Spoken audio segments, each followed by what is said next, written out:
When we go into a supermarket, you can see many thousands of items on a shelf.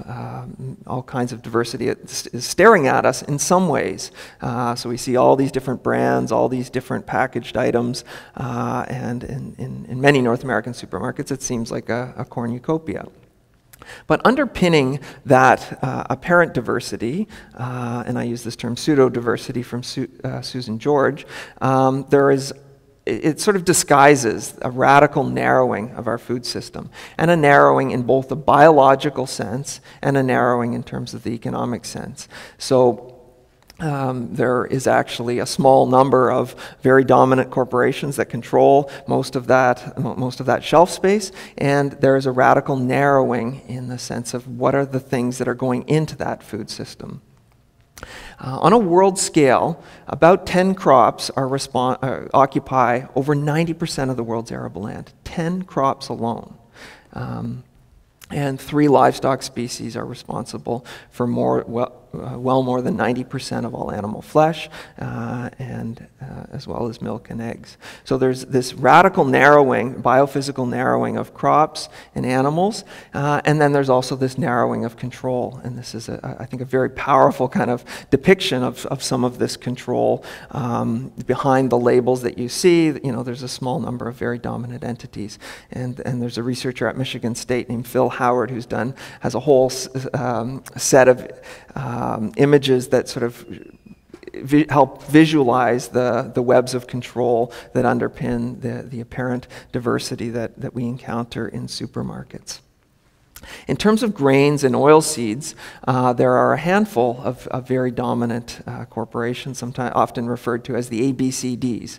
Archer Daniels, Midland, Bunge, Cargill, Louis Dreyfus, and then in the slaughter and packing side of things, a small number of players like Pilgrim's, Tyson, Purdue, Cargill, Smithfield. Now these are historically have been very dominated by on a world scale, American and European players, but there's a real global dimension to this consolidation. And so these giants have expanded very dramatically on a world scale in recent times.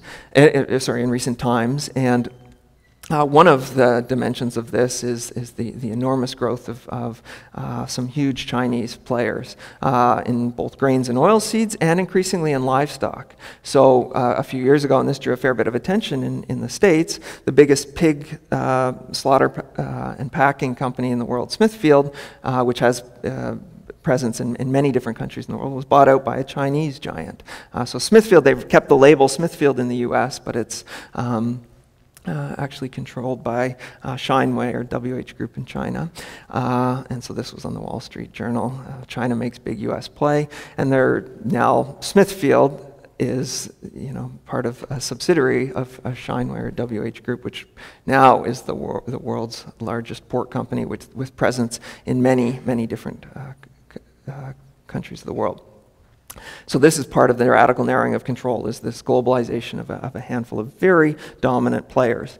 But the biggest meatpacking company in the world now is actually a Brazilian firm, JBS, which has built on all kinds of acquisitions in recent years of both American and other companies. And some of the most technologically advanced livestock systems are obviously here in the United States, but also in places like China and Brazil. And National Geographic did an incredible set of images of the Brazilian livestock sector and which has experienced a phenomenal industrialization.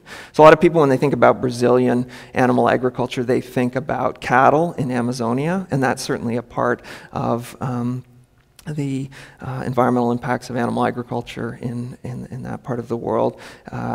Cattle is by far the biggest land use on deforested Amazonian land, but Brazil is also a major producer of industrial livestock, phenomenal growth of industrial pigs and chickens, and also a phenomenal growth in the production of feed crops, especially soy.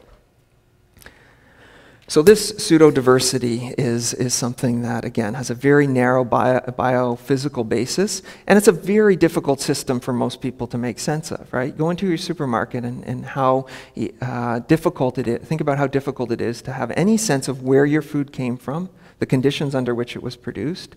Even most of the ingredients that you would see on packaged foods are very hard for most people to have any ability to decipher, and increasingly, sourced from very distant areas that, again, people have no way of having a sense of where it came from or the conditions under which it was produced. It's a very hard system to make sense of in some ways. So you can think of it as a very opaque system and very narrow in economic, in terms of economic control, narrow in terms of biology, but immensely complex in terms of the way things are flowing from land to mouth and the processing that goes on in between.